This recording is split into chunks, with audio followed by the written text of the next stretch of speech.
Oh, wow. Good evening, everyone. This is just for our network. Uh, it's just it's Merry Christmas still. Okay, but in Nigeria is I call it Black Christmas. I will call it the Black Christmas. It's so pathetic and painful that people are celebrating, but Nigeria is in a state of war. I'll use that word like ethnic cleansing, especially in Plateau State, Taraba State, Southern Kaduna, all those areas. Like ethnic cleansing, ethnic cleansing. I don't know the words to use. This is a sorry statement. It's just a sorry state, and it's pathetic. So pathetic. It's really painful. Uh, man, personally to me right now, I don't know the words to use. Many people were killed, many people died, and kind of celebration. Christmas Eve was make a black Christmas Eve. Black Christmas Eve. What a state, what the country are we living in? A black Christmas is just, it's pathetic, man. It's really pathetic. It's painful to see Nigeria people suffering like this. It's heartbreaking, you know. It's just heartbreaking. People are celebrating Christmas. Why people have money? Killings everywhere. What kind of country are we living in? Where the security, where are they? What how come? This has been happening for years, years over and over again. When will this thing stop? It's heartbreaking, it's painful, really. I at times I just sit down now, I'm just wondering, those people. I saw gory videos, man, videos that one cannot really just really think, just really fathom what is really happening. Nigeria, Plateau State, man, it's a pity. It's painful, really. It's painful and it's pathetic, man. It's pathetic what is happening in Nigeria. It's pathetic. Where are the security? Where are they? What are they doing? What are they doing? What are they doing? Hey God. Feelings as if it's just they're clean. Not even cows is even animals is even painful. Wasting clean animals, wasting them is even painful. These are human lives, precious lives, families. Not even properties now. Forget about properties. What these people that are doing, and all these terrorists, what is their motive? What do they want? What do they want? Oh man, I don't know. And people are just living as if nothing is happening. As if nothing is happening. Come on, guys. This is pathetic. This is pathetic, man. This is painful. This is painful. Ah, man, I don't. I'm short of words, really. Seriously, I'm short of words right now. I'm just thinking, how did we get here? How did we get here? How did we get here? How? How did we get here? The painful situation, man. It's just a painful situation. And no one, the people, they're not even care. They don't even care. Killings and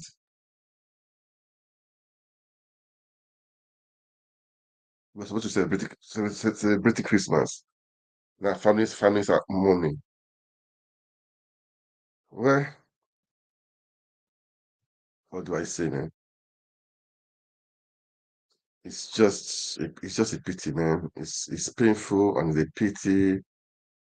It's just a pity that what is happening in Plateau State. The killings is not supposed to be. The people, what do they want? What do they want? That's the big question. The people that are killing, what do they want? What would be their gain? What would be their gain? Killing human beings, as if they're killing fowls, killing chickens. Ah, man, this is supposed to be time of celebration, but this is just not fair. This is evil. This is damn evil. Anyway, you know, I think each state or each community should just set up their own security stuff, man. You cannot be, don't be key, just like, don't listen to the government again. For me, each state should set up their own security stuff. Families, buy your own security stuff and secure your family, secure your loved ones. Each community, secure community. Each state, secure your state. You cannot allow people to just invade your community and start killing, and you guys just allowed it.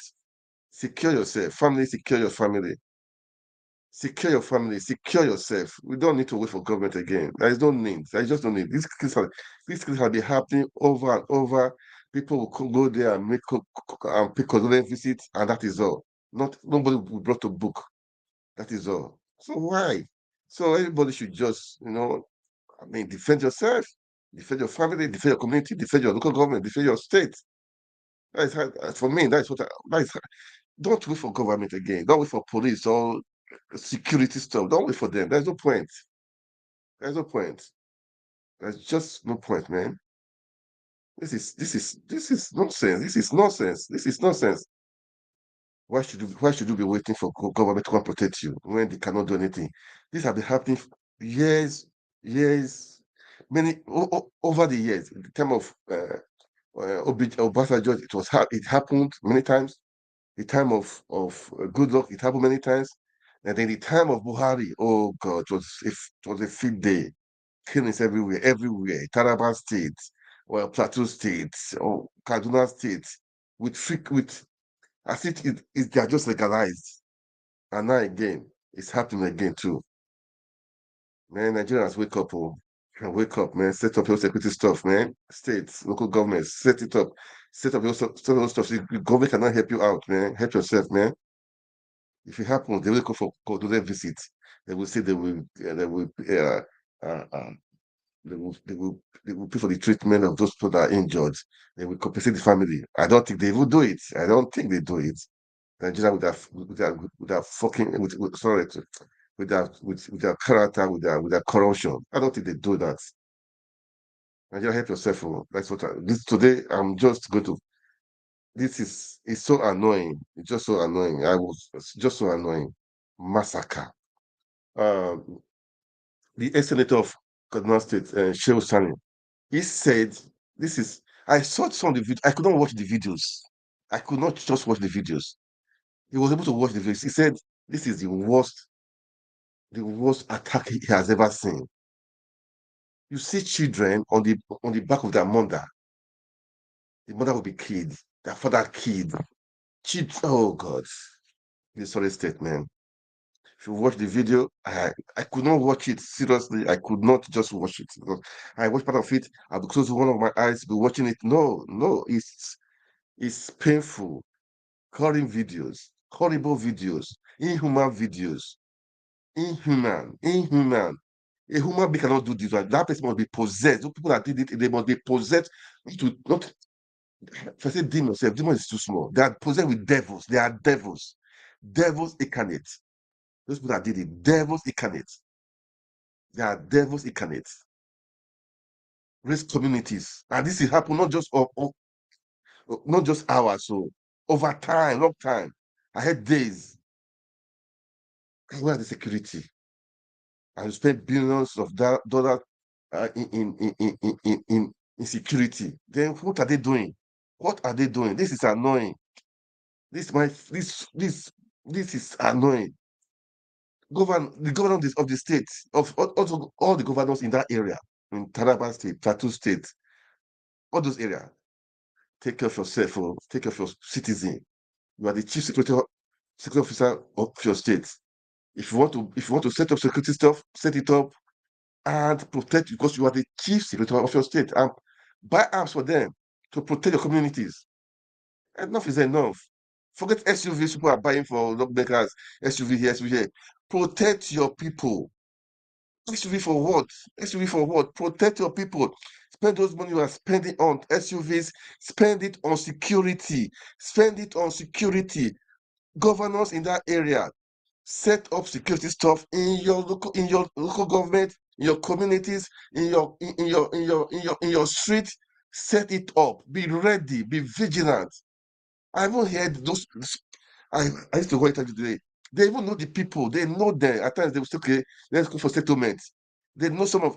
So that means this can be tackled. It can be tackled if you know the people are doing it, or the hoodlums. No, not hoodlums now. Not bandits. These are terrorists. They're not bandits. They're not bandits. These are terrorists that are doing all this stuff, man. Can be communities just raise it up. Raise community. Ah, and today I saw governors and the VP triple to Lagos to go and see Tinubu. When there is war in your country, there is war in the neighborhood, there is war in Plateau State. This is war. Even in war, people don't die like this. Even in war, in, if you go to Ukraine and Russia, that be fighting for so long, that how many casualties are the civilians there? Can you name it? Are they up to these people that died in Ukraine and Russia that have been fighting? How many casualties? How many casualties are there? How many casualties? Ukraine, Russia that have been fighting. How many casualties? How many casualties? This is push. This is nonsense. And governors were trooping to Lagos to see to the moon in Lagos. When there is war in your backyard, this is war. This is ethnic cleansing. Ethnic cleansing. Ethnic cleansing. Huh. Nigerians are celebrating. They don't care because it didn't happen to your father or to your mother or to your relations. We should not be like this. We should not be thinking like this. We should not be thinking like this because it didn't happen to you. That means I don't care. This is just a character of Nigerians. I don't care. It didn't happen to the person I know.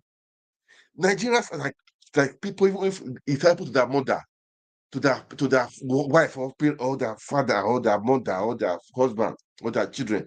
After 1 week, 1 month, they forget it. They'll still move on. Life goes on. Life goes on. Life goes on. What a life. What a waste. Is that life?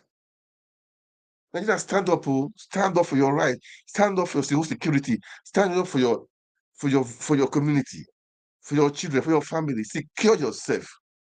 Can justice is happen for what? I'm annoyed. I'm just I'm pissed off, man. It's just too bad that these things are happening and Nigerians are quiet. Nigerians are quiet. What's the, those people that did it? Those criminals? Not sorry, not criminals. How I use the word criminals? Those devils that did it. Those terrorists that did it. They are still in Nigeria. Oh. So the security cannot go and search them out to know where they are. They are still in Nigeria because they cannot just say they enter from somewhere and they're out of the country. Ah, they know them. They know the people. Because I was watching one of the House of Assembly. I think House of Assembly. I don't know. I wish I could see the video. I will play it. It said they will go for negotiation. At times, the people, maybe the good ones amongst those people, I use the word good ones, they will inform them that people are coming to attack us. So they will. It means there's information, there's intelligence that is flowing, but the security are not doing anything. They're not doing anything. That means people are being sponsored by some top people. That's just the meaning. For selfish interest. Is it political interest? I don't know. Is it religious interest? I don't know. If it is religion, God save you. That means you are a devil incarnate. You are a devil incarnate. Devil incarnate. What kind of country are we living in? What kind of country is this? I saw governors wearing agbada, doing agbada, going to greet Tinubu today. Is that when they're supposed to be crying and weeping? They're supposed to declare National Money Day. National Money Day. National. They will lower the flag. We're wearing agbada to go to Lagos to go and be greeting somebody. Shameless politicians, shameless governors, beggars. Beggars. You don't care about you don't care about your people, about the masses, selfish interest, political interest. Man, no, Tiwa Dajuma has said it before. I have two videos. Let me stop talking too much, man. Let me just this is painful, man. This is painful. This is painful. It's painful. It's I paining me, man. warned that the armed forces are either not capable or unwilling to protect us, and that we must defend ourselves. Yeah. Yes.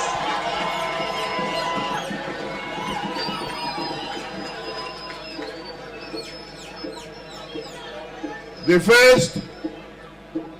first denial of what I said came from the Ministry of Defense. They said I was lying. And they set up a kangaroo board of inquiry to investigate the truth or otherwise of what I spoke. And they invited me to come and testify. I did not go. I did not go.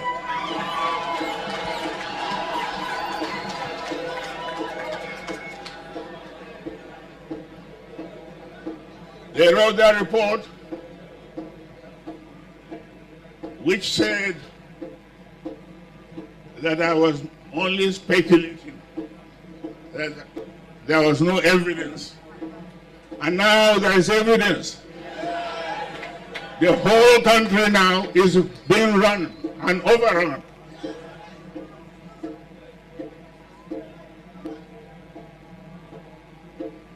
And one very clear thing that is happening is that these foreign invaders, they are not even Muslims.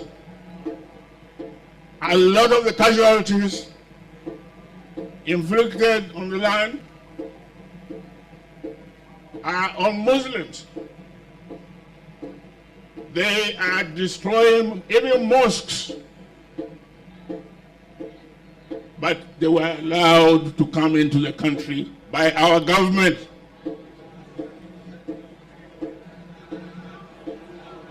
Now, as a soldier, my training teaches me that the best defense is attack.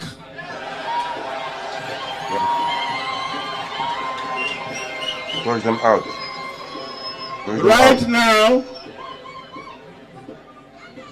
Right now,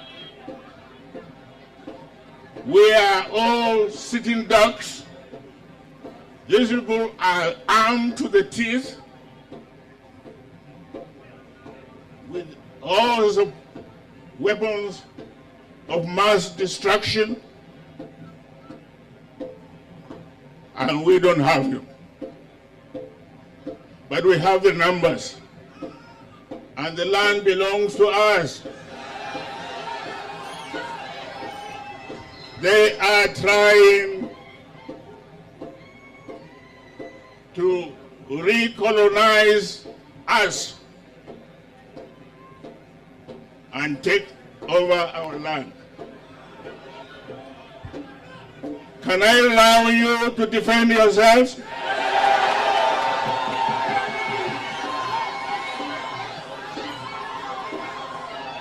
Your Majesty, you heard what they've said.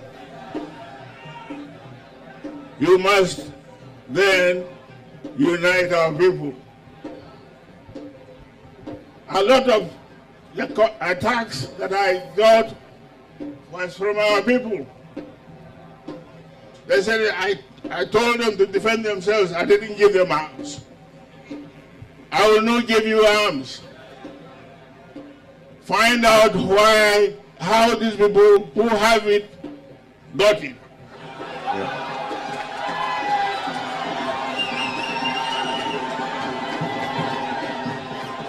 Use the same means. Use the same means to defend you, to defend yourselves. This beautiful land called Nigeria, the biggest country for black men in the whole world, is being brought to ruins by absolutely useless criminals.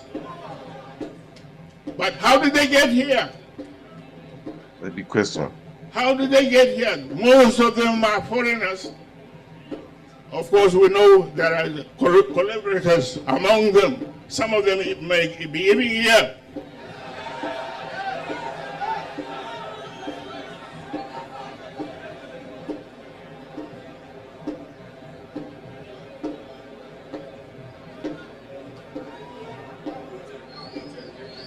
So my prayer is that God Almighty that has given us this land will give us the courage to face up to our enemy and locate where he is and root him out, drive him out of the country.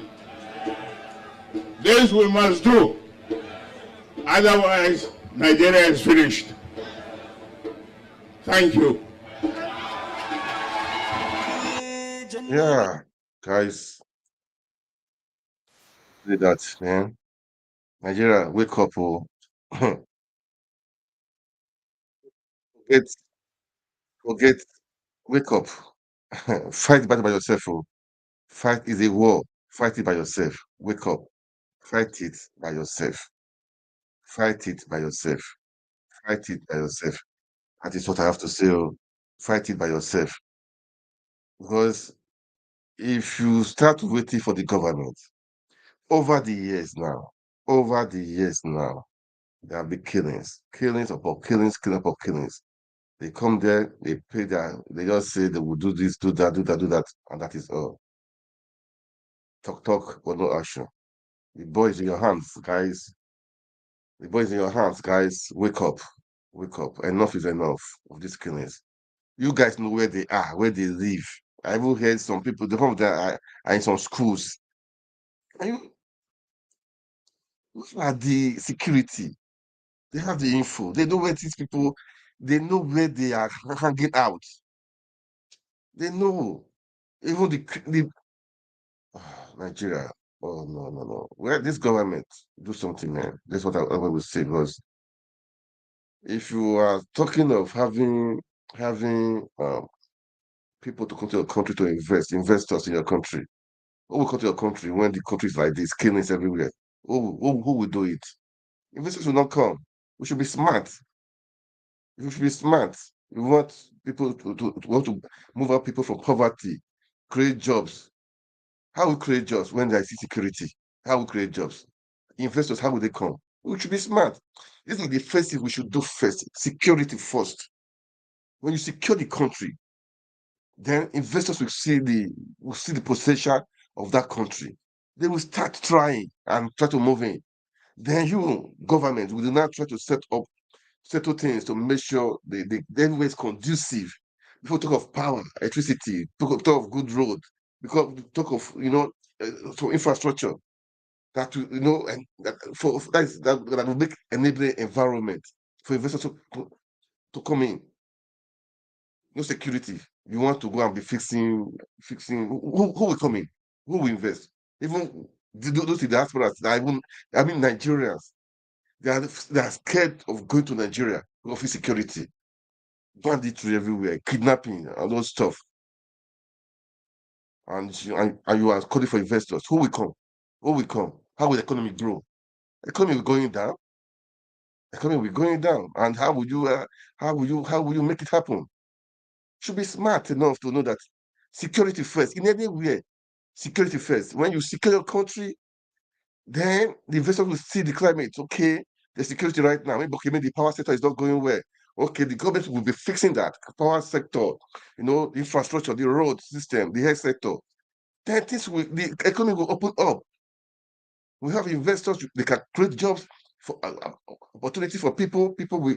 If you have a job, you'll be doing this stuff. When you have a job, your mind at least will be at rest. Okay, now I have a job. At the end of the month, or I will earn some money. I can take care of my wife, my children, or I can get married, or I can do this. I can do. Your mind will be busy. You will have the time. I don't mind of doing nonsense, speaking nonsense. Wait, no job. The graduates, no job. Nobody has got a job. Your mind will be full of things of evil. Be mad, and meanwhile, you see politicians driving SUVs, buying cars for their girlfriends and all those stuff. What do you think the young guys will do? Although even those in the village, what do you think they will do? What do you think they will do? Come on, guys. We should be smart. We should be smart. The government should be smart to know what the first things first is security. First things first is security. If your country is not secured, forget it. No investor will come there. All the investors in Nigeria, they are all leaving the country. They've been leaving for some time ago anyway. They've been leaving. The few we had, they're still leaving because of some of them because of insecurity, some of them because of, I mean, uh, because of the system, because of the economy, no power, nothing. So you think you can go outside the country, waste our taxpayers' money, and you think you want to woo investors to the country. Even Nigerians are scared of going to Nigeria. Let alone to invest there. To go and visit, not even to invest now. I have some people, they go to Nigeria, they invested money, but they are regretting. One told me that he had about 2, 3 hotels, but the money he spent in buying diesel every day is more that he cannot cope. People try to go to Nigeria in small something in fashion, this, that. Before you know it, they spend money on diesel and so many things. There's no gain, no profit. You want to go to Nigeria, have about $1 million to invest, you go there. And then after 1 year, 2 years, you are look for to borrow. Who would not then these are Nigerians, so then how will investors, foreigners come and invest? You must be joking, you must be dreaming. You must be joking, man. You must be a big joker. First things first, man. Security first. All these things you guys are doing, the nation is not secured, and you think people will come there and do and invest? Come on. Well, this is painful, man. This is just painful for those guys and those that got. It's just painful. It's a pity, and it's painful. Absolutely painful. Painful. Painful. Because not to celebrating, but you can imagine now, families they are mourning. Anyway, let's just I want to arise with analysis. I will find the video of that honorable guy. I know they had interview with the governor, with other people, and the governor. I saw one video. He was even he did.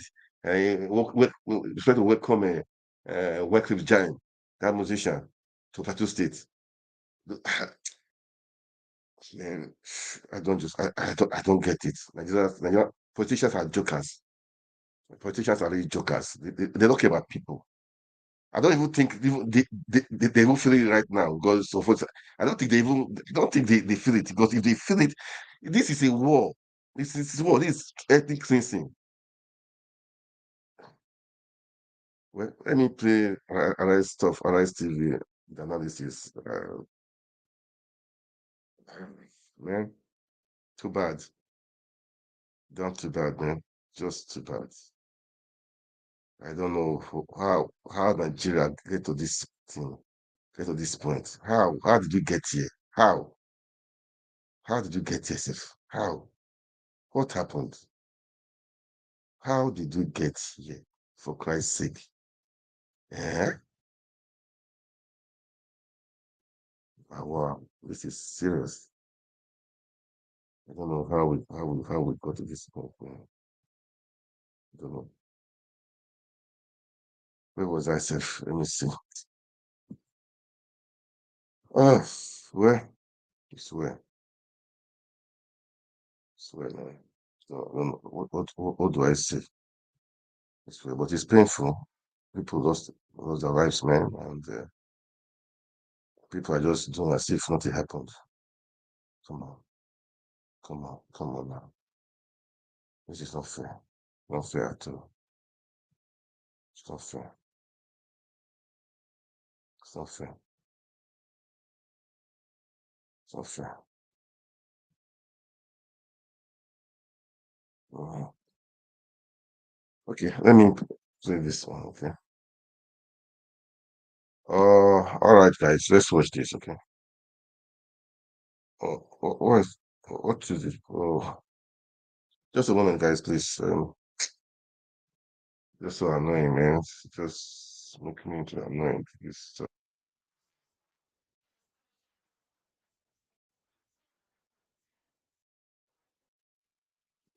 This is this is this is heartbreaking. This is heartbreaking. This is heartbreaking. Oh God.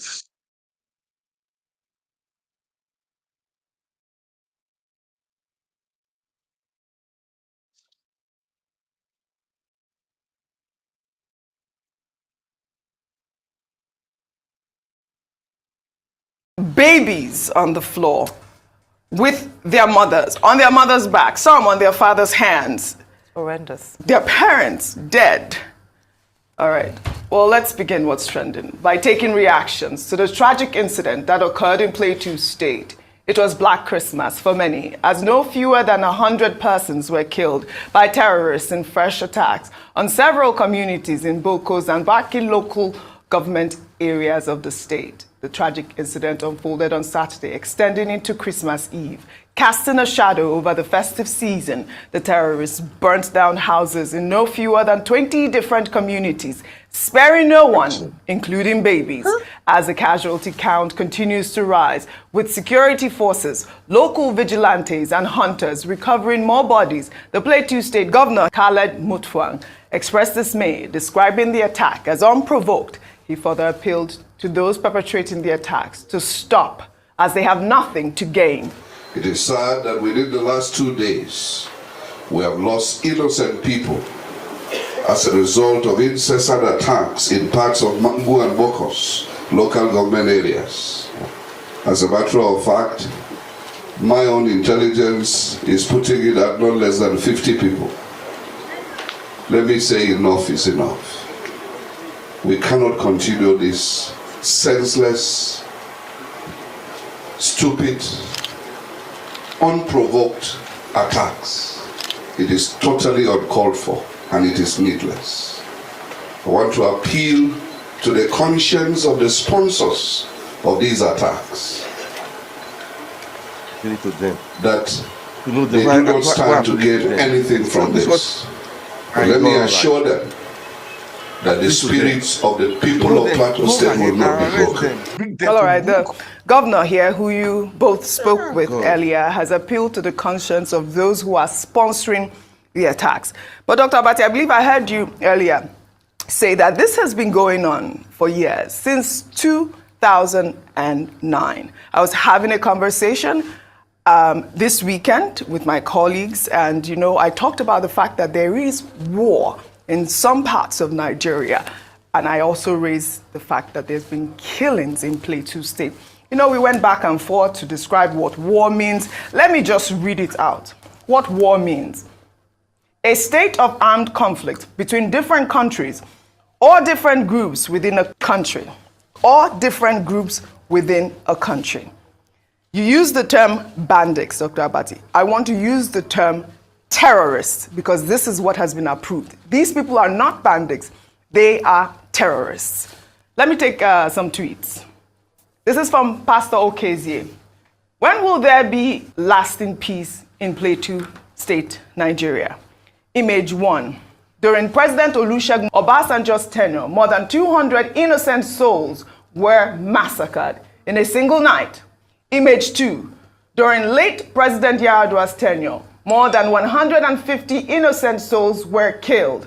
Image 3. During President Goodluck Ebele Jonathan's tenure, same senseless and barbaric killings in the same state. Image 4. Former President Muhammadu Buhari's tenure wasn't spared in the wanton and senseless massacre. It went further to write, Dear President Bola Ahmed Tinubu, the recent wanton killing of innocent souls shouldn't be swept under the carpet, like in other presidents' tenure. The Nigerian Army, DSS, police, Nigerian Air Force, your men should be up and doing to forestall a reoccurrence. This is from a concerned and patriotic Nigerian. Then let me take another tweet here. This person wrote, the federal government cannot help Plateau State Governor Khaled Mutfwang must know this and learn from Kaduna and Katsina states. With an improved revenue, I see no reason why he hasn't employed and armed at least 5,000 civilian Joint Task Force officers to curb this genocide. Ayo, this is almost what I want to describe it as, genocide, because this was a well-coordinated attack, and they chose Christmas Day. What is Christmas? What does Christmas mean to you? They are sending a clear signal. This, for me, again, I will say, I will reiterate, there is war in Plateau State. Yeah. I mean, absolutely, you've said it, Oji, in terms of it can be seen as a cleansing or a killing of a particular group of people, which would then make it genocide. When we had the governor speak earlier, I'd asked him a number of questions because this is not the first time, and I'm glad that Pastor Okezie detailed over the years. Yes. In an earlier interview, the governor had actually said that if there was political will, then the situation in Plateau State would be contained. He actually said a lack of political will to deal with insecurity in Plateau State is what has caused it to continue. How can a state be plagued for years, across over about 23 years, over the years, and we're saying that are we saying that Plateau State, it is impossible to bring peace to Plateau State? He also mentioned the fact that one of the reasons this has continued to thrive is that there are no arrests. So the perpetrators, we just condemn the killings, we release a presidential statement. However, in defense of President Tinubu, let me give him the benefit of the doubt, because he's just come into power. The others had spent 8 years in office and not been able to control the situation in Plateau State. He has said as part of his 8-point agenda that he was going to deal decisively with the issue of insecurity. Unfortunately, in Jigawa State, there were also issues beyond Plateau State. But Plateau State has been a hotbed of farmer-herder clashes, ethno-religious clashes. So there has to be a solution to this. Also, I cannot absolve the governor, even though I'd said earlier on that, well, because security is the federal government's responsibility. However, when it comes to non-kinetic response, that's where the governor comes in. And then, like the Pastor Okezie had mentioned, we can borrow from the likes of, not just, even in Benue State, where the governor sees that my people are dying, I have to take responsibility. I cannot just come and be offering condolences and commiserations as the first citizen of the state. So what am I doing to engage the citizens themselves? Because people in Plateau State must be tired of these killings. So I do believe that, as we mentioned, beyond the civilian joint task forces, engaging young people in Plateau State, engaging the community for intelligence in Plateau State, to be able to mitigate such attacks, it was huge. I mean, it took on more than one day, and it was targeted, like you mentioned. Yes. Really sad to all those who have been affected by this, and I pray that this will be the last of what we'll see in Plateau State. Absolutely. Well said, Ayo. I mean, Dr. Abati, you did ask, what were they doing? Over how many hours? 2 days, this thing was going on and on. Houses were razed. It is impossible that these people keep, I mean, What happened there? They dropped the ball here. They dropped the ball here. And if we're not screaming, Dr. Abati, nobody will. Yeah. This has to stop. Well, the key point to be made is that, look, under our laws, the key responsibility of government is to ensure the security and the welfare of the people. Chapter 2, Section 14. Now, what the tweet from Pastor Okezie pointed out is simply that over the years, since even the return to democratic rule, the Nigerian state has continued to fail the Nigerian people. If you cannot secure them, either in the central part of Nigeria, either in Plateau State or in southern Kaduna or in the southern part of the country or in the northeastern corridor of the country, it means that the state is failing the people. And many people die in Nigeria for no reason at all. None. They go to bed at night by morning, a whole family has been wiped out, a whole community has been wiped out. And you are right. For 2 days, over 20 communities, over 150 persons killed, where the governor put it at least over 100. He says they don't have the exact figures yet, but that they will try to collate the figures so that I can give President Tinubu later today a comprehensive report. Even if it is one person, one human life should not be wasted because of the ineffectuality of the state, because of the state failing to protect its own people. The governor, we put the question to him that, okay, is this as a result of ethnicity or politics? He said, no, this is just a case of criminality. The logic of conflict, the logic of war, is that wherever it happens, whether it's in Nigeria or in Bethlehem or in Palestinian territory, it abbreviates human joy. It abbreviates human happiness. And there can be no explanation for it. And as the governor himself had pointed out, you know, it's unjustified, it's brutal, it's barbaric. Yes. That people will just die and the state will be giving excuses. Now, how are you going to replace those lives lost? As one of your tweets said, when are we going to have peace? Not just in Plateau, but across Nigeria. This is the dilemma that we face. Yes. And one of the major priorities for the present administration and for governments, even at the subnational level, is to ensure that Nigerians live in peace. Non-Nigerians also living in our borders can feel secure. Yes. As I pointed out, this is a government that is looking for investment. If you are looking for investment and there are security challenges in your country and people can be killed anyhow, how are you going to attract that investment? Although there are some people who push the specious argument that even when there is danger in Nigeria, there is insecurity, that investors will come. Well, maybe the investors that come will be those portfolio fly-by-night investors. But if you are looking for real long-term investment, then of course you have to, first of all, fulfill the constitutional obligation of ensuring the security and welfare of the people. The governor of Plateau State has said they will adopt proactive measures, kinetic and non-kinetic. Now, these phrases are very easy to mouth. The impact, the meaning of it will be measured in terms of Nigerian people feeling safe in this territory called Nigeria. Yes, I mean, the other day there was the army dropped a bomb in Kaduna State on civilians. I mean, well, you know, in the meantime, the Chief of Army Staff, General Torid Lagbaja, celebrated Christmas with troops of Operation Hadarin Daji at the Army Barracks in Sokoto State. The general said the leadership of the Nigerian Army has designed many measures to encourage troops in the field as he saluted the gallantry, unwavering dedication, and sacrifice they make to ensure the peace and stability of the nation. Seen in Sokoto and from the disposition of the troops, I'm more than confident that the troops will continue to perform at optimal level and even improve on their level of efficiency and deliverables to the state. So, in a short while from now, I expect. You've heard them, okay? You've heard analysis. This is bad. This is painful. It's painful. Very, very painful. Very very, very painful. People are finding some celebrate Christmas, but now they are burying the dead. This is uncalled for. It's shameful, barbaric act. There's a war in Nigeria, man. If you know that, as I've said, states, governors, communities set up a security system. This is what I will say.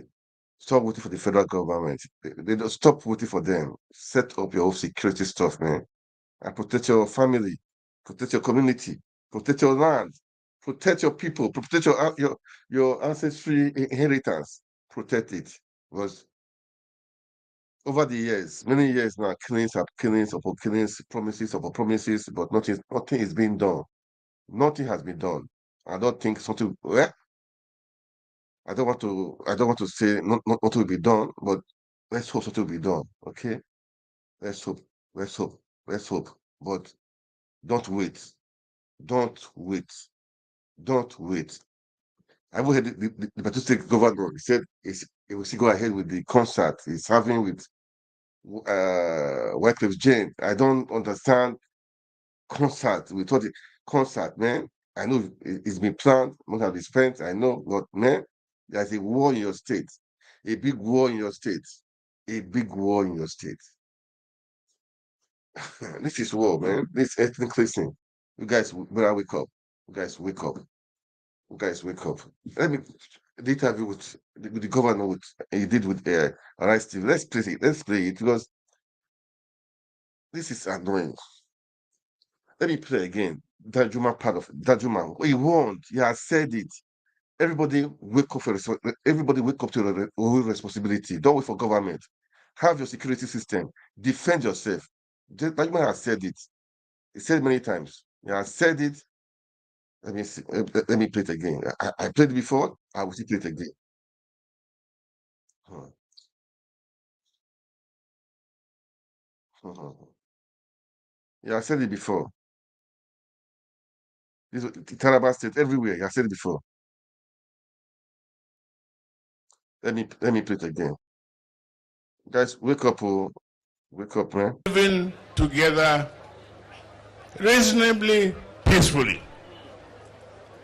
But the peace in this state is under assault.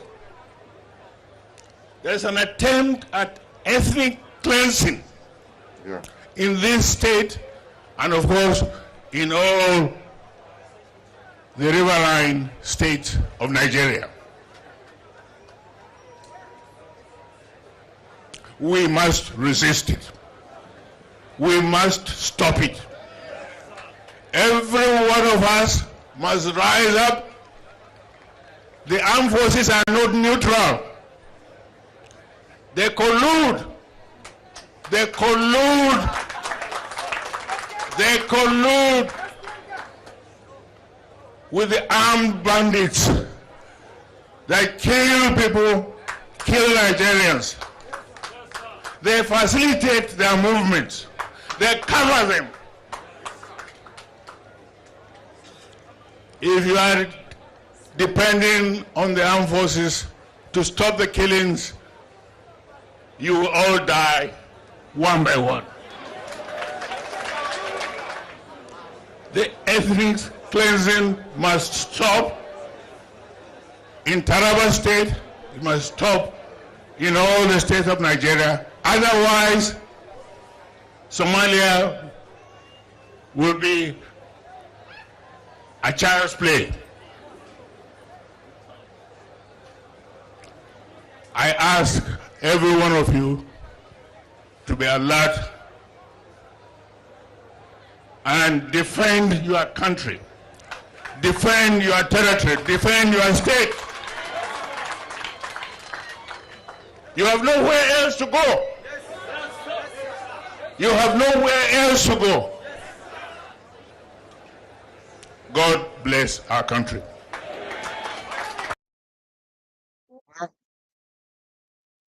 It's correct. Defend your country. Defend. He has said it. He has said it. He has been saying it. I'm playing that for everybody to know. Defend yourself. For Defend yourself, defend your nation, defend your community, defend it, defend it. Don't say you are not told. You have said it, you have said it, you said over and over again. Don't wait for nobody, man. Not for nobody. Don't wait for nobody. They'll come and give you promises. And we're like, okay, want to wait for promises? Go ahead and wait. Go ahead and wait. Go ahead and wait. Ah, well, what do we say? We're going to say. Let's listen to the governor. What you get to say.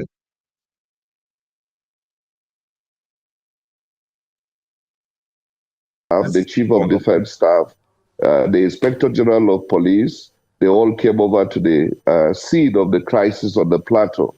And I would say that the collaboration did yield positive results because you would agree that we haven't been so much in the news in the last couple of months for the reasons of this insurgency and terrorism. Unfortunately, while we were preparing for Christmas, these terrorists, these criminals descended on our people again in various communities. I regret to inform you that as at this morning, we probably have had a harvest of deaths in excess of 100. We have buried not less than 15 people in Mangu local government, and in Bokos, it's 100 and still counting, minus those who are missing that we cannot account for at the moment. Also, not less than 17 communities have been completely burned down, and those who survived are presently in IDP, in the temporary IDP camp, particularly in Bokos. And it's been a great tragedy.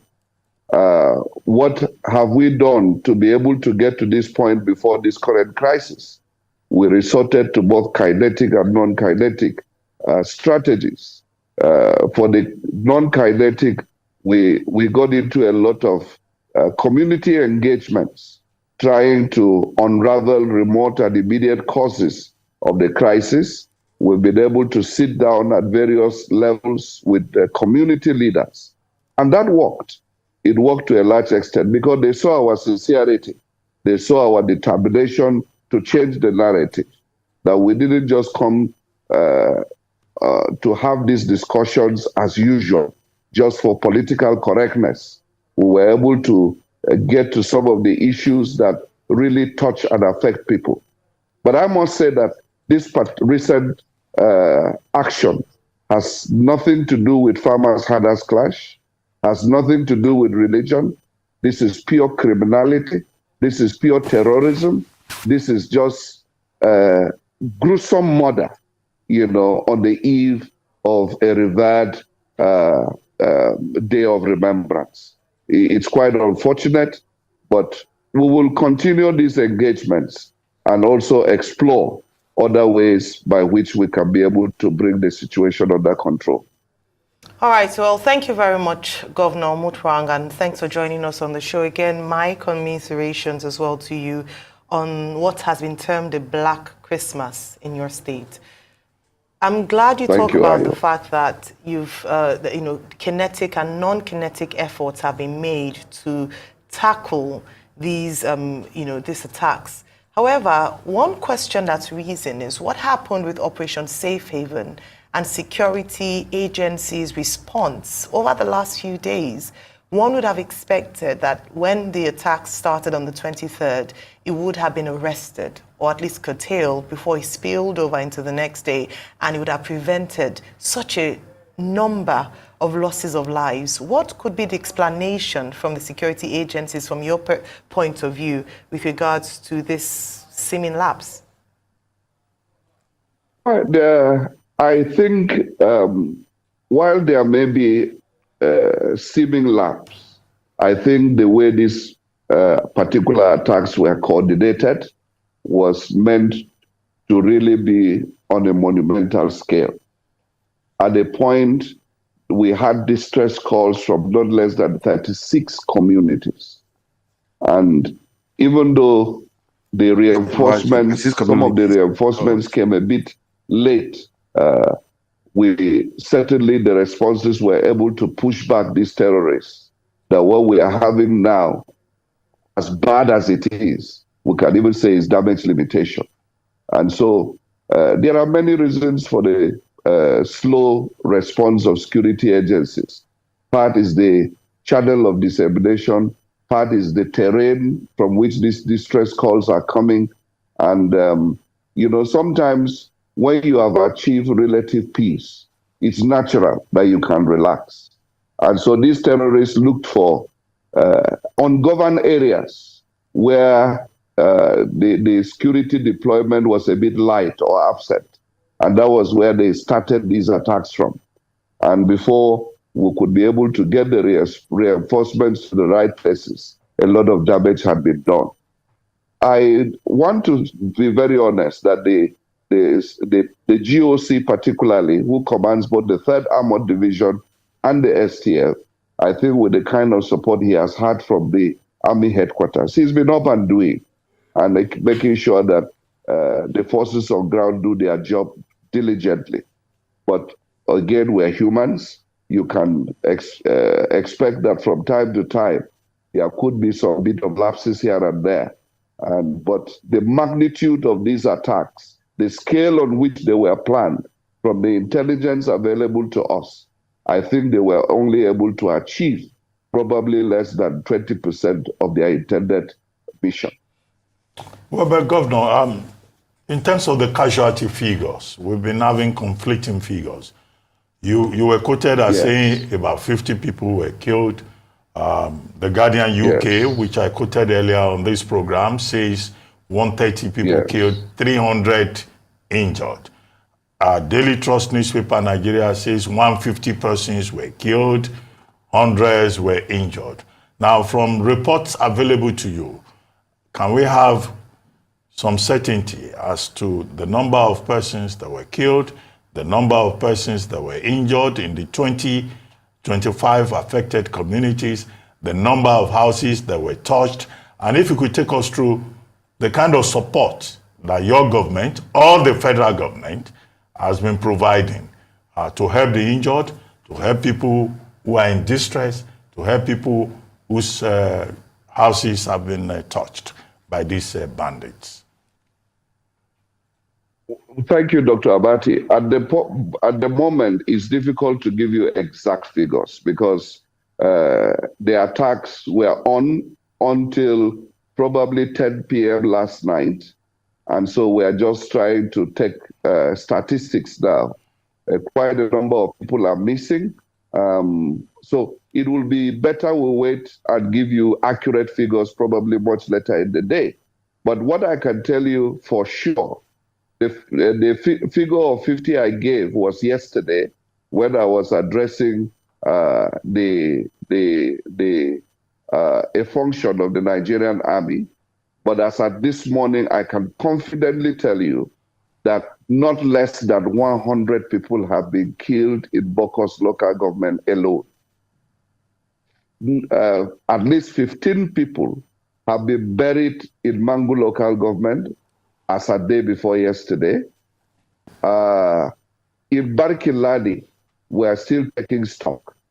And so at the moment, it's difficult to give you exact figures. But what I can promise you and promise Nigerians, that we will be able to give you accurate figures when we have taken full stock.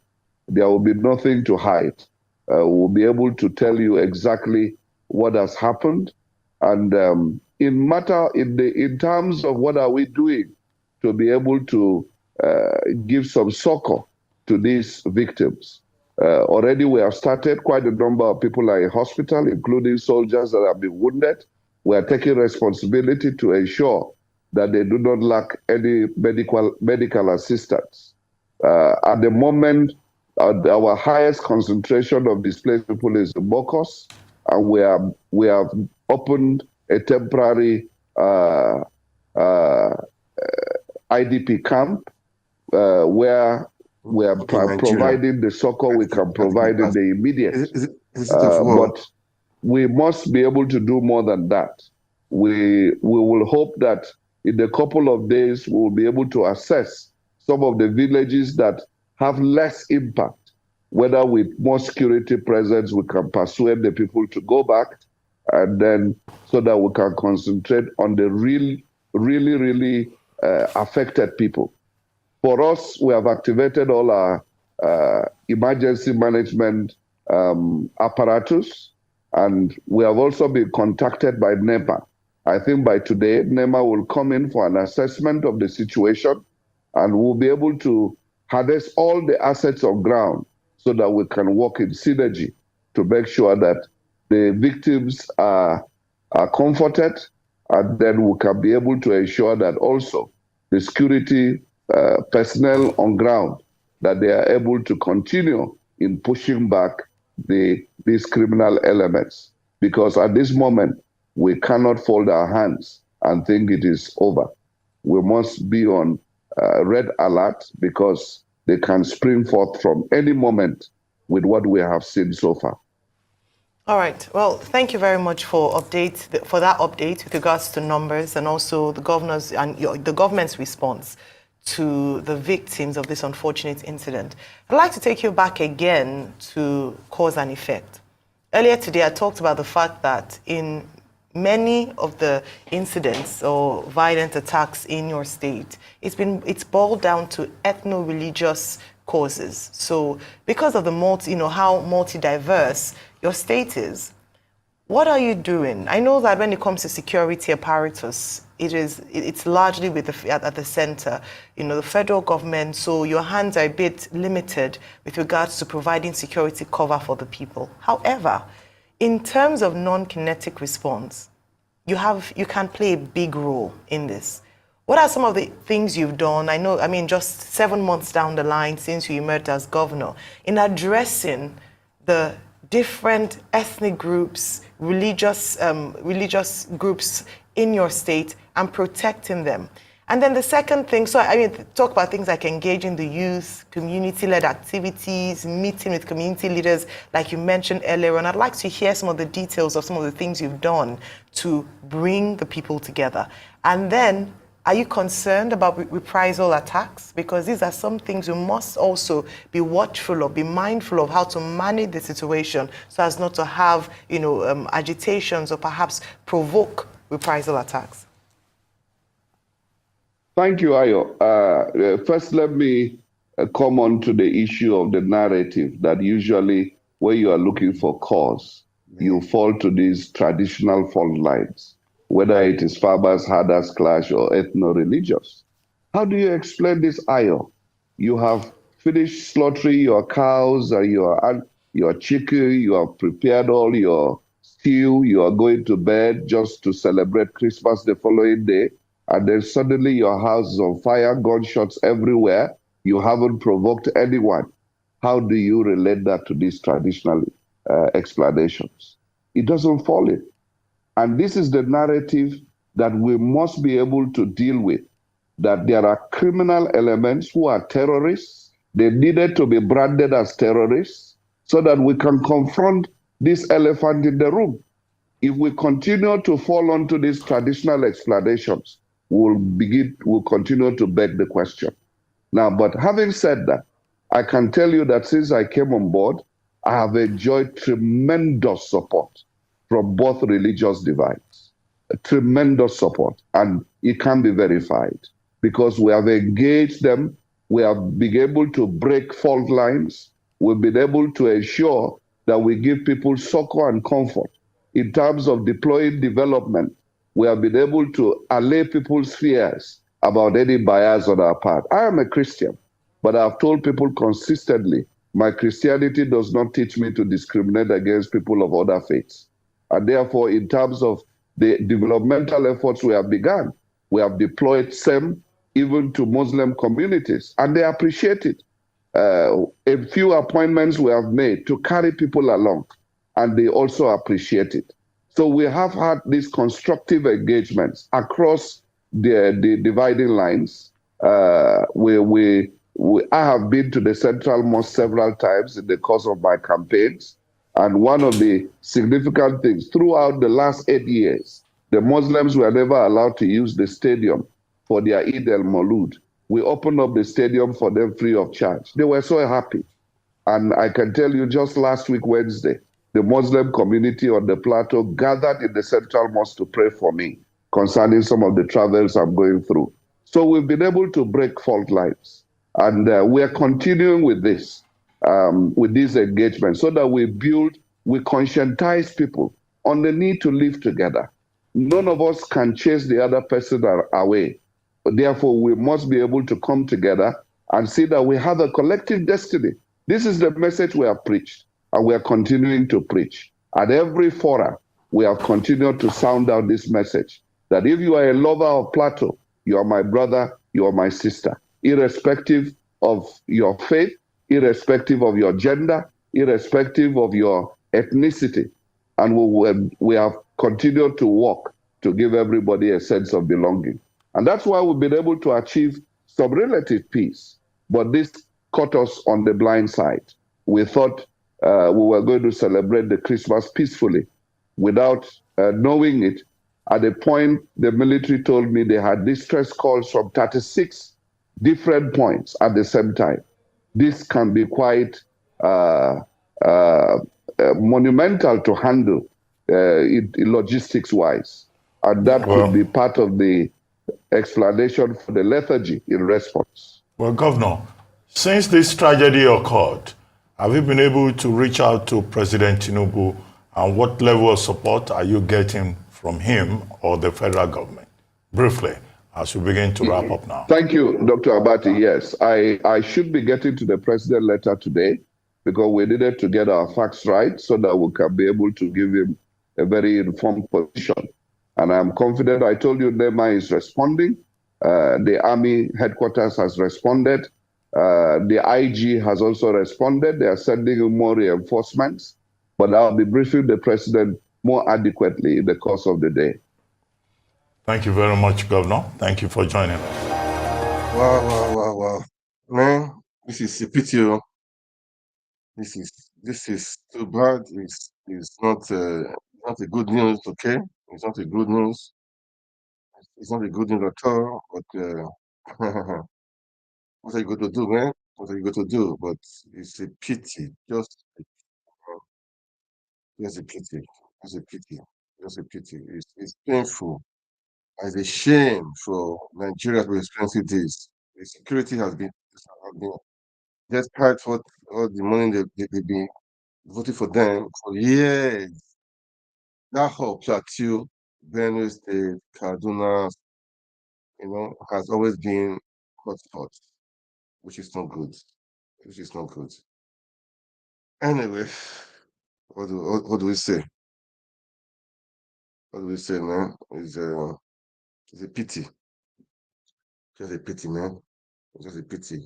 Those that's rest in peace. Rest in peace. These are families and so many things. This is not good, man. Not good. But all the same,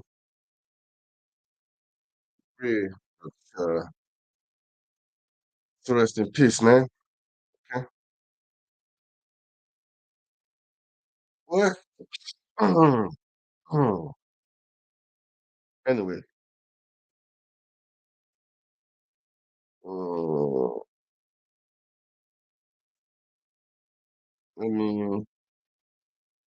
There is a. I wanted to. There is one I want to play. Okay? Uh,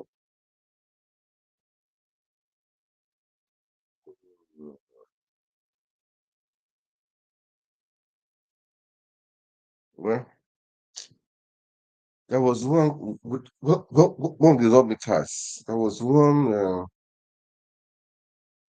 video for one interview rather. I should use that word interview, not it's interview, okay? Let me see if I will see it. Because the guy said they know the people. It's something like that. They know the people and God. And I don't just get it why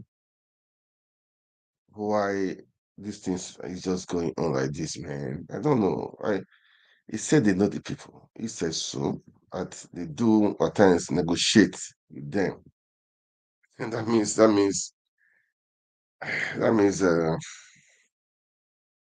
well, if I don't say it's no problem, Jerry, there's no big deal. But this is painful and a shame. It's a big shame. It's a big shame, man. It's just a big shame. This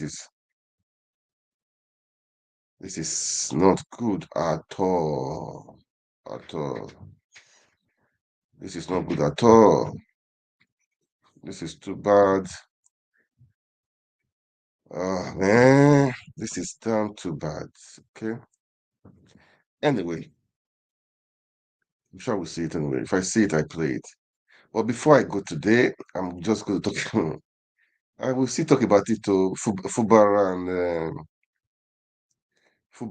and Wike with what's happened there. The people from the just side of of River State, they are telling Wike that what is saying that that is a lie, because Fubara is saying that after all, the peace deal is not bad after all. So for me, I've said Fubara, Wike, that is not my business.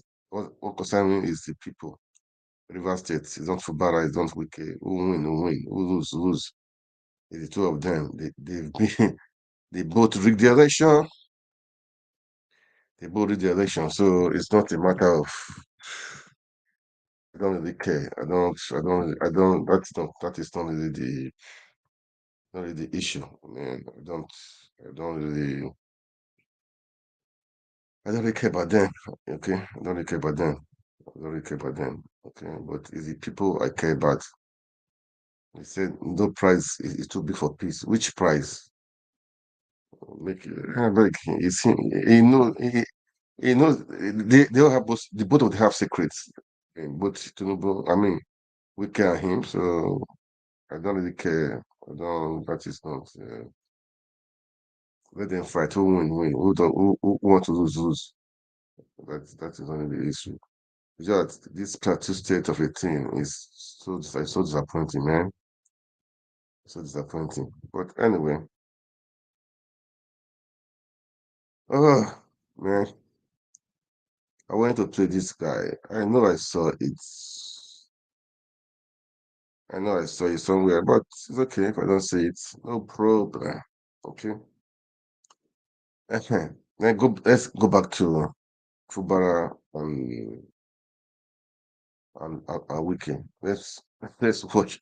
Let's play part of it, okay? And let's just play part of it. Let's some time. Let's just spend some time with them. Let's play it. All right, guys. Let's watch Fubara and Wiki. After that, I think terms we'll call it a therein day. and have come to the conclusion that the peace path is not as bad as it might be portrayed by those genuinely opposed to it. It is certainly not a death sentence. It affords some way towards a lasting peace and stability in our dear states.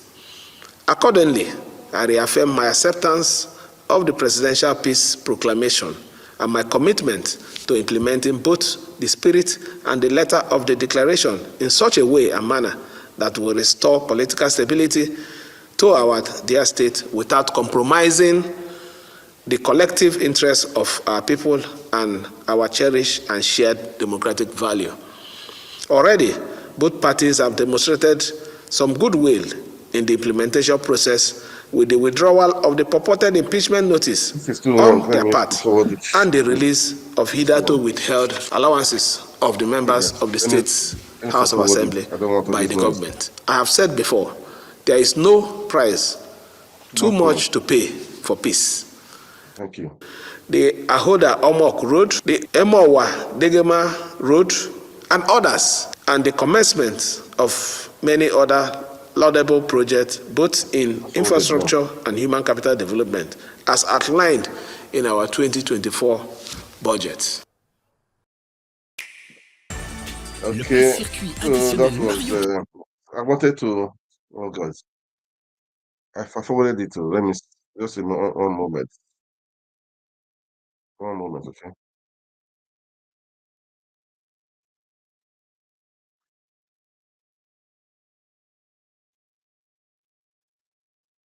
One moment, guys.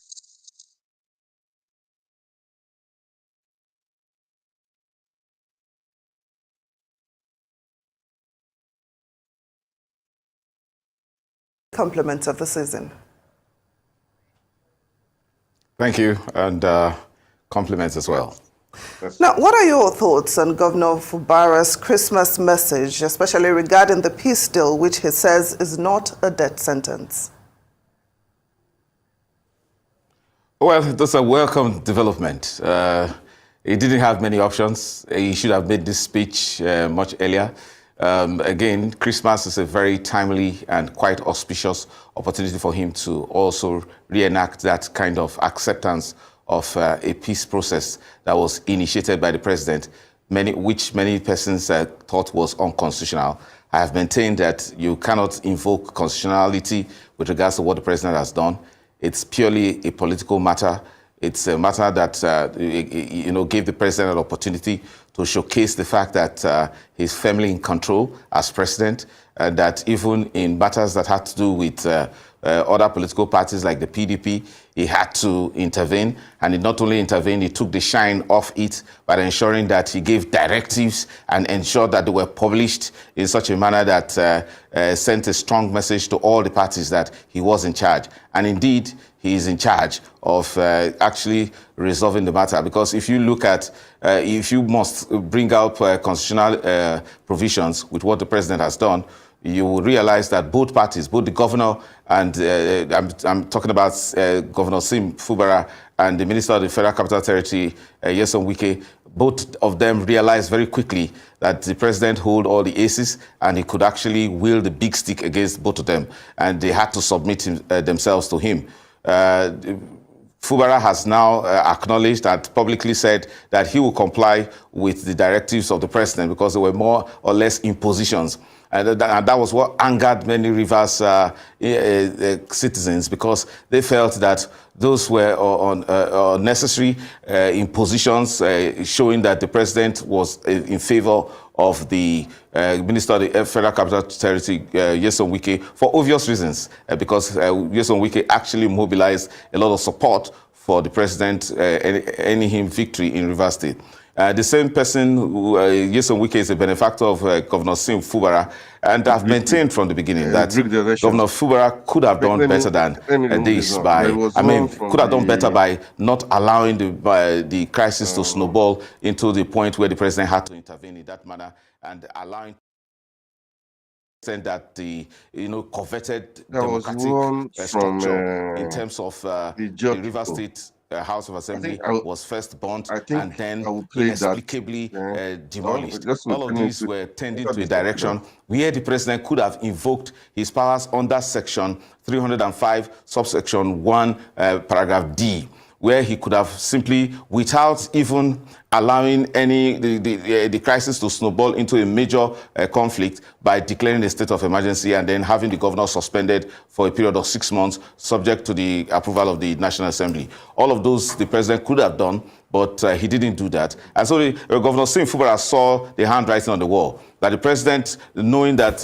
Governor Nyesom Wike, former Governor Nyesom Wike, now minister, is in favor and is actually an ally of the ruling All Progressive Congress, together with the consideration that the 27 members of the House of Assembly have also defected to the All Progressive Congress. It was clear the president had taken sides. Nevertheless, he was so statesmanly enough to give Governor Sim Fubara some measure of fair hearing, an opportunity for the governor to railroad himself back into compliance with his directive, or else he could have moved the big stick against him.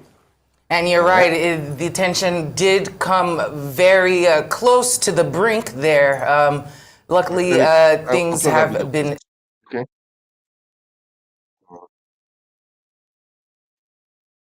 I need to run that video, please. I don't this politics stuff. Okay.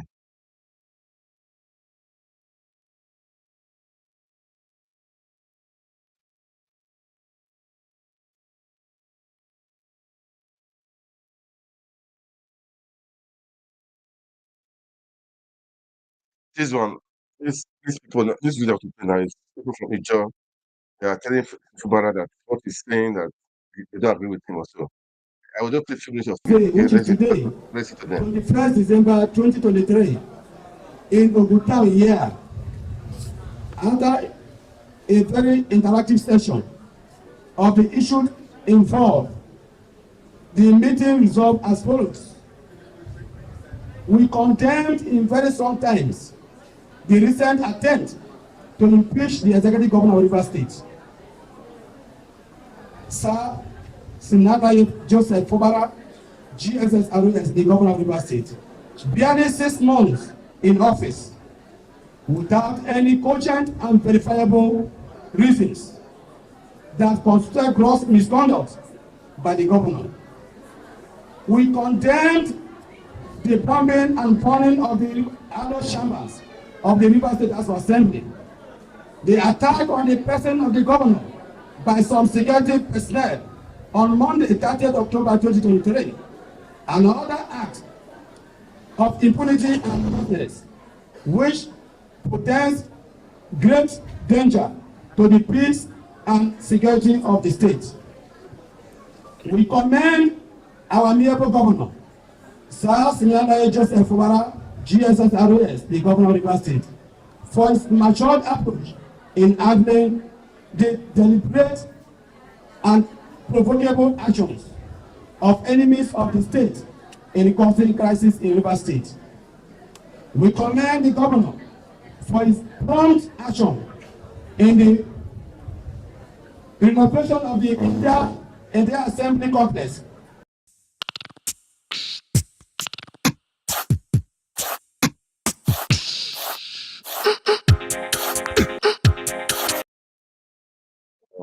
Right. Just a moment, please. Let me see. Okay. Oh, wow. Okay. For his prompt presentation of the 2024 appropriation bill to the legally constituted Rivers State House of Assembly, headed by the Speaker, Right Honorable Edison Eyiye, PhD.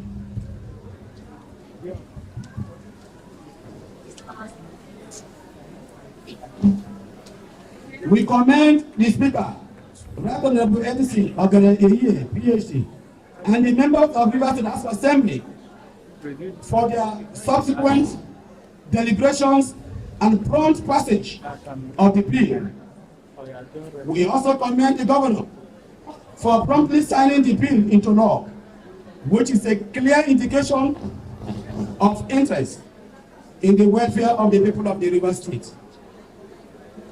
We commend the Speaker and his colleagues for complying with the provisions of the Constitution in declaring vacant the seat of the 25 lawmakers who recently defected to All Progressive Congress, APC. In line with Section 109, Sub 1G of the Constitution 1999, as amended, says that a member of a House of Assembly shall vacate his seat in the House if he, being a person whose election to the House of Assembly was sponsored by a political party and he becomes a member of another political party before the expiration of the period for which that person was elected, provided there is no division in the political party that sponsored him. Having become non-members of the Rivers State House of Assembly, we call on the governor to immediately eject them from the Assembly residential quarters because they are no longer members of the Rivers State House of Assembly.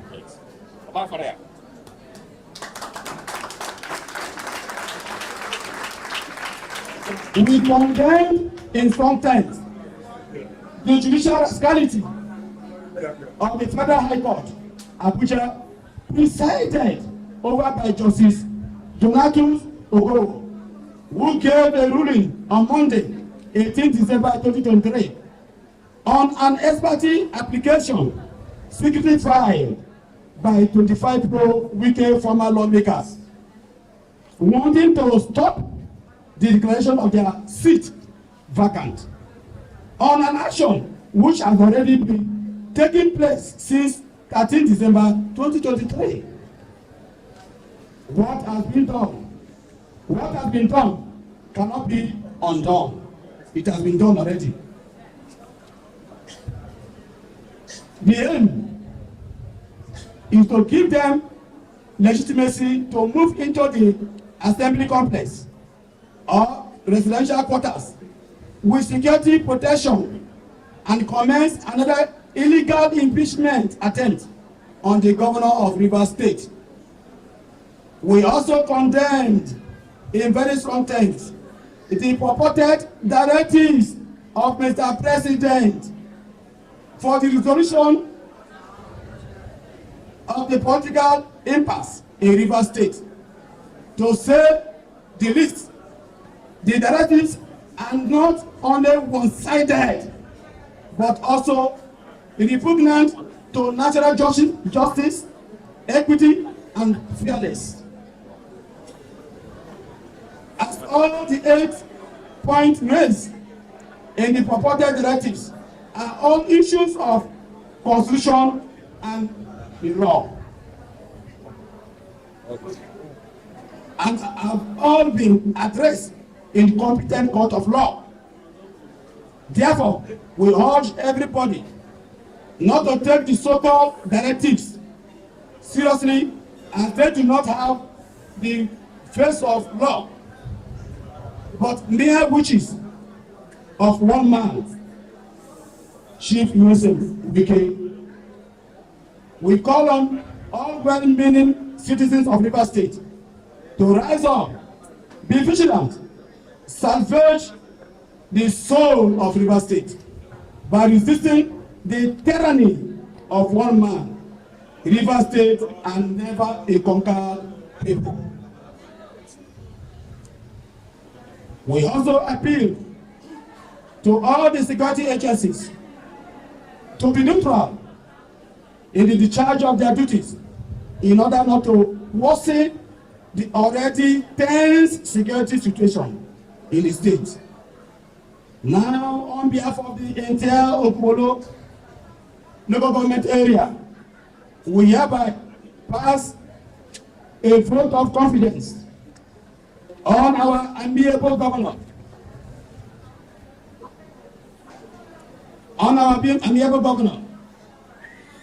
Your Excellency, Sir Sinalaye Joseph Obara, GSS, for not losing focus despite various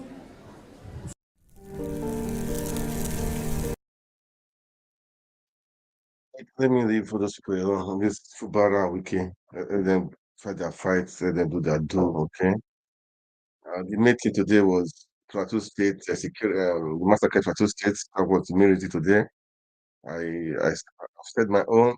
I placed some analysis, um, Rise TV, and guys,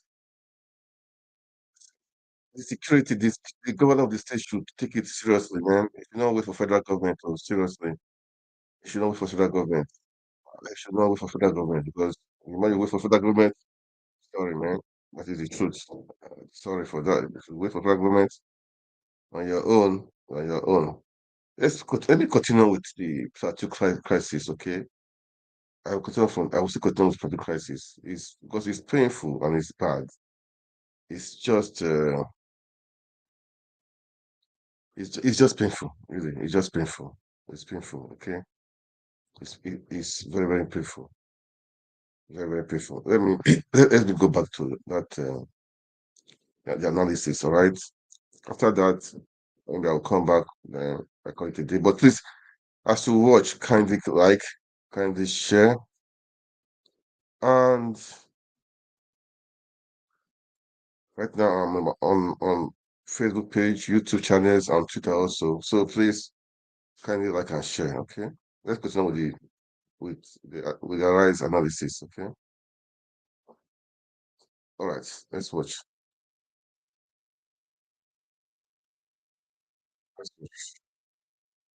State on civilians. I mean, well, in the meantime, the Chief of Army Staff, General Torid Lagbaja, celebrated Christmas with troops of Operation Hadarin Daji at the Army Barracks in Sokoto State. The general said the leadership of the Nigerian Army has designed many measures to encourage troops in the field as he saluted. Without any let or hindrance, without any harassment from criminal. Church Zaria in Kaduna State on Monday. The Islamic group described it as a move to strengthen religious harmony and unity between religious groups. The leader of the Shiite group, Professor Isa Hassan Garu, said the group acknowledged Christmas as a day for festivities, friendliness, and unity, adding that joining Christians faithfuls as they mark Christmas was meant to renew hope for unity among Muslims, Christians, and other religions. Congratulations to this group. I mean, they have been apparently visiting, churches during Christmas. They've been doing this for a while, but this is what we need to see. Yes. The other day we talked about the Kaduna State governor. So he's led by example. Visiting, and attending the Christmas carol. It's nice to see that type of interaction. And these are little solutions that can really help dissolve this type of war. These groups coming together, to join hands. And also, I believe the Kaduna State governor had empowered about 7,000 vigilantes. If you recall, that other Twitter user said the Plateau State governor should also do that, because these are the people that know, they have the intelligence, they know what's going on. These vigilante groups can also help. Well, all right, we'll take another story. The immediate past Minister of Humanitarian Affairs, Disaster Management and Social Development, Sadia Umar Farouk, has reacted to media reports linking her to an alleged money laundering. Guys, that is it. All right. I think I will call it a day for today. There was one I wanted to watch, of course, to see, but I don't think I will play that now. Okay. Anyway, it's been a great time. I mean, sharing this news with everyone. Please kindly like, share. Let's uh, let's make Nigeria great again. Okay. There was one I saw. Anyway, there was one I saw. I wanted to share about to talk about it. Okay, but I may not play that one today. Okay, but everything is River State. Do you know these are people? People are suffering. This guy, Kogi State Governor, he was selling SUVs to SUVs to lawmakers, wasting money. People are suffering. Then yeah, I don't know what to say. Oh, they are, they're not wasting money. Eh? It's not just right. This is crazy. It's crazy. People are suffering, then you guys are sharing and wasting money. Nigerians wake up, oh, just wake up. I heard the federal government for civil servants. They don't receive salary for their December salary. How would they celebrate their Christmas? How would they celebrate their Christmas? I don't get it. How would they celebrate their Christmas? You see a governor sharing, and meanwhile the House of the senators and the House of Reps, they went home with Christmas gifts, Christmas allowances. What are we doing in that country? What are we doing? We should wake up. Please wake up. We should wake up.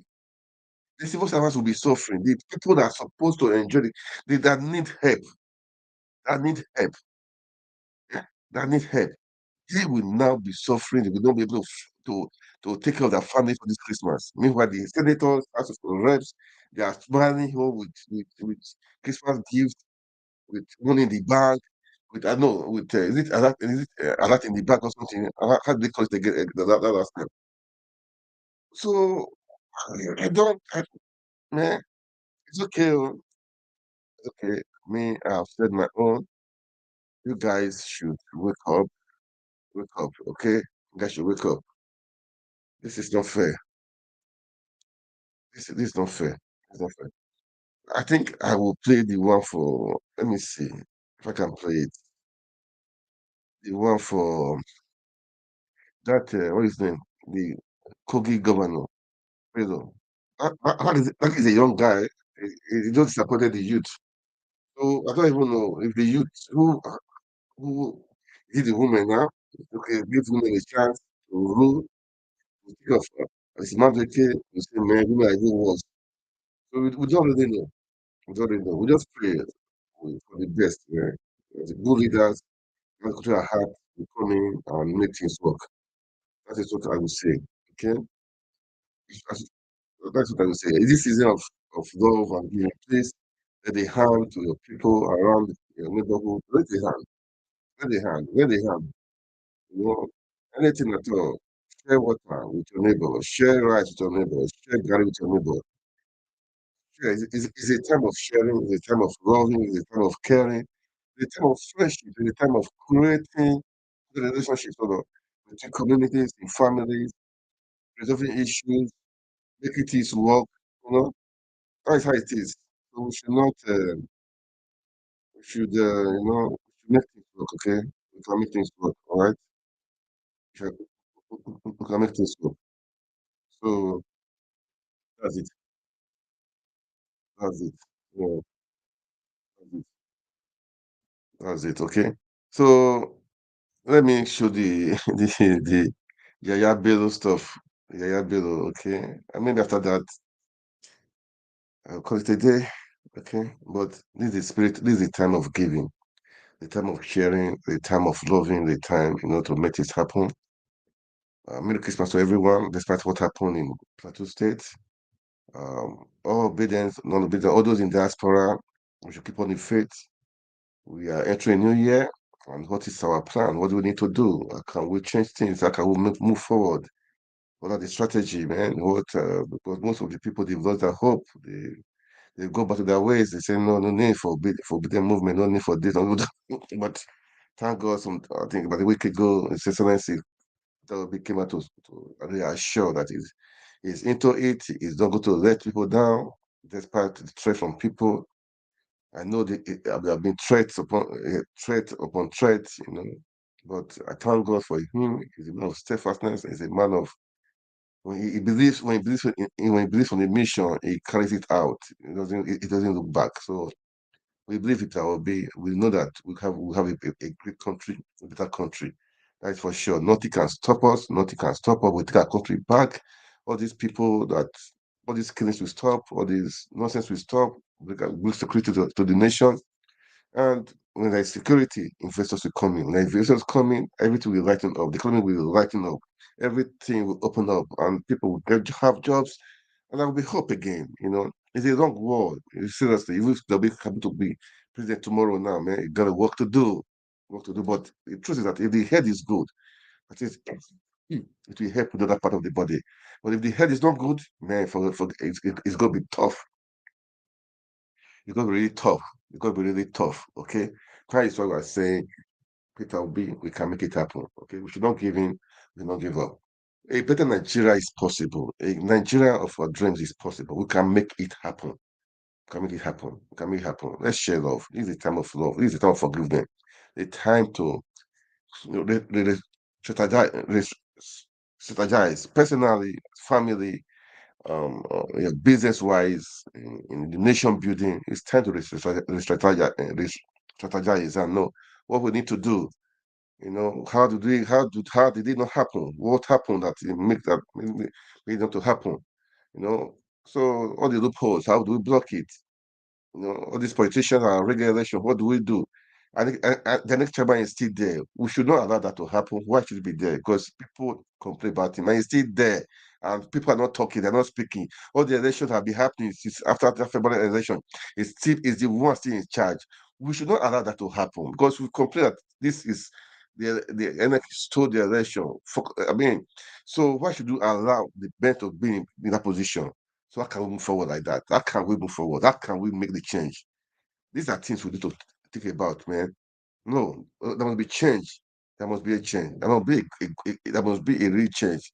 A real change. Enough is enough. We should not be scared. We should not give in. We should not give up. We should not be coward to just take all everything they tell us to do. We should not. We should not. Please, guys, wake up. Let's wake up. What do? We need to flush the system. We need to rearrange the system for all this is especially INEC, especially INEC, lawmakers in House of Assembly, in Senate, in, in Senate in the National Assembly. Which guys should be speaking up right now? It's time for you guys to plan what we need to do. The laws we need to change. The INEC power is too much. If it's too much, what we need to do? At least those even the power of the executive, the judiciary they should be independent. They are dancing to the even the National Assembly should be independent, but that's the truth of the executive. The three arms of government, executive, the legislators, and the judiciary, they should all be separate. They should find a way out to make sure all of them are separate. No one depend on each other. No one should depend on each other. So they should all be separate. So that they will have their right, their power to say and to do what they want to do. That's how it's supposed to be. That's how it's supposed to be. Enough is enough. Constitutional power on the executives on the center is, man, oh, we'll say it's horrible. It's horrible. So it's time for us really to start. Because if you see this annex to do the next election, I'm sorry, I'm sorry, I'm sorry, I'm sorry. So there will be obedience. Those people, the well-meaning Nigerians, those people that mean well for Nigeria, what do we need to do? It's time to they should we should um, have a conference on the obedience. What do you need to do? We got the plans for next year. Because definitely we need to make sure and make the hierarchy, the heads are changed. Because it's the right. We should call for it to be changed. Because it's not the presidency. They should have a way of forming the body of INEC. The commissioners, the REC, it's all of them. We should find a way of, making it happen. We cannot allow this INEC to conduct the next election. If you try it, that all the effort of the obedience, all the effort of the web Nigerians, all the effort of people of Nigerians will be wasted. Will be wasted. Will be wasted. And we don't want to waste time. Time is precious, man. We don't want to waste time. Time is money. Time is precious. A minute is precious. 2 minutes is precious. Everything counts. So we don't want to waste time. So enough is enough of talk. You should have a conference. All the obedient, all the bodies, diaspora, those in diaspora in the UK, in the EU, in the America, in the Asia, all of you come out. Then those in Nigeria, all the bodies, they should come out and let's have a conference, let's have a common goal. Let's start from somewhere. What do we need to do? What the government need to do? All those in the assembly need to start speaking up, and the ANEC must be changed. That's number one priority for me. That's number one. ANEC must be changed. We cannot do another politics, do another election when those people are there. No, no, no. There's so many other issues, man.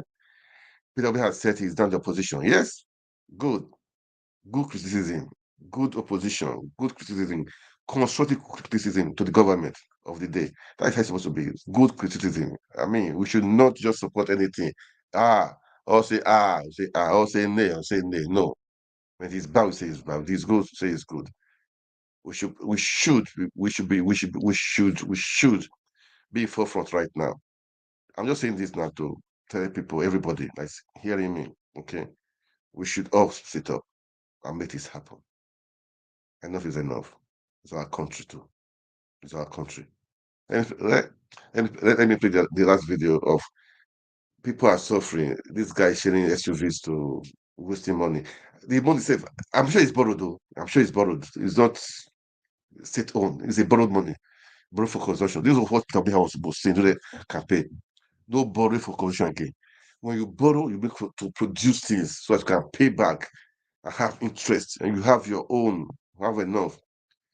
They're just borrowing to consume. How will you pay back the debt? Leave the debt for the unborn. Yeah. Anyway, it's annoying. It's annoying. Giving exclusivity to judges to lawmakers. Anyway, okay. What do I say? What do I say? Damn too bad. That's what I would say. Damn too bad. Just watch a sharing of the national cake, cooking national cake to the lawmakers and the judges. Do they deserve it? Some people have been in the house. I don't think they've even entertained a bill. Eh? How many bills they passed? Even the bill, well, are they being used? Nigeria is like a comedy, man. Pray for our country. Let's listen to them. Let's listen to what they are going to say. How they share the money, share the Just tolerance, whatever may be the faith. Absolutely. Well, shall we take our final story, Ayo? Okay. This is in Kogi State, the spirit of giving, right? The governor of Kogi State, Yaya Bello, over the weekend presented 40 SUVs and Hilux vans to lawmakers and judges at a ceremony in Lokoja, the state's capital. The governor also presented 25 ambulances to all local government areas of the state and some tertiary institutions, as well as firefighting vans to the state's fire service. Well, during the ceremony, the governor thanked his party members for their support and assured the people of Kogi State that his administration will continue to offer the necessary intervention that would improve the well-being of the people. We are sponsored by a political party, the All Progressives Congress. And even those political parties that did not, opposition party even work for APC, not so. For the wonderful job you guys have done. And it is because party sponsored us and we are here. So we are going to hand over to the party and the speaker so that they will appropriately give it to the deserving assembly member. Thank you very much. Congratulations. The governor that keeps giving, but Ayo, he came under fire on social media because people are asking. Just 30 seconds quickly. on this, Yes. and that is the fact that I do think, and that when it comes to giving of gifts, especially to judges and lawmakers, yes, the executive should actually desist from doing this because we've seen how that has played out in the past. Look at the River State situation, for instance. Judges, in the instance, should also reject gifts. There are certain gifts that should be rejected because sometimes it compromises certain things. Absolutely, absolutely. Well said, Ayo. Well, Dr. Abati, I'd like to thank you both. I hope you guys go home in good spirits after this show and hope that the federal government will do their part, will continue to do their part. I'd like to thank you both. Your great analysis, as always, on what's. Yes, man. That is it for today. That's it for today, man. I think I'm doing my part as by talking and try to share my own view too. Okay, share my own view too. Yeah, you guys too. Share your own view. Okay. That is it. Share your own view too, because it's just too bad of what is happening right now, man. And imagine sharing cars to judges. What's got to do with executives and judiciary? They should have their own budget. They should work. They should work. Not that means they will be. If I give you a gift, that means if I take you to do anything, you definitely have to do something, man. That's how it is, man. So how are we independent? What is our ways we should know? We should try to help our sort this out. Okay, we should try to sort this out. It cannot. It should not be like this. It should not be like this. It should not be like this. It should not be like this. It shouldn't be like this. It's not fair. It's not right. It's not just fair. It's not right. Okay. It's not right. It's not. It's not fair. Oh, it's been it's been quite a day. It'll be quite a day. This festive season. So, guys, it's always good to share. To share. To say one or two things. Okay. All right, guys. Thank you so much for watching, and I appreciate you guys. It's been a wonderful time. Thank you, and please kindly like, share the video, make comments, please, and let's keep the hope on. In Nigeria is possible. Nigeria of our dream. In Nigeria we can call our own, and Nigeria can be proud of. And those people in Plateau State and those lives, may their soul rest in peace. Condolences to the governor. I mean, condolences and to the people, to the families that lost their loved ones. But we should all step up. As I said, please, communities, families, local government chairmen, councillors, the governor, have your own security. Don't wait for Nigeria to give you security. As it is, it's been there for years. Killings every now and then, killings every day, over and over. They will come and cooperate with you. Sorry, they will bury the dead. It will happen again. Let this be the last thing that will happen. Last time it will happen, because it's a war zone, and it's not fair. In your own country, you have ID cards everywhere. It's not fair. In your own country, ID cards, man, it's not fair. It's not just right. Killings everywhere. Ethnic cleansing. These are not bandits. These are terrorists. This is war. This is war. So, Plateau State is in a state of war. Save Plateau State, Nigeria. Let's speak out. Let's speak out.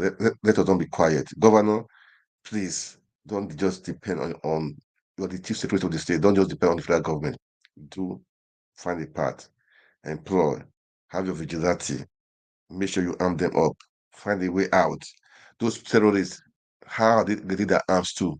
How are they doing it? How are they doing it? How are they doing it? Come on, guys, wake up. Wake up. How are they doing it? How are they getting arms? Who is their sponsors? You guys, I'm sure you guys know their sponsor. Don't be afraid. Bring them, even if they are rich, bring them to book. Arrest, find a way to arrest them. Find a way to arrest them, even if they are rich. Come on, nobody's above the law. Nobody's above the law. Guys, wake up. Wake up. I will say wake up. Wake up. Well, we pray for peace. We pray for our nation, pray for our leaders. We pray for peace. And you have to have peace. Because if there's no peace, that will be the people will not be happy. There will be no investors. Nobody will be happy. And the government will not fix. We cannot do anything too. Government should know this. If people are not safe, how can you cover them well? How can you cover them well? Not for the Plateau State, too. Benue State. The states, man. Kidnapping, killings, and all those stuff. Anyway, pray for Nigeria, man. Nigeria will survive. We'll survive it. Okay. All right, guys. Thanks so much for watching. This Diaspora Network.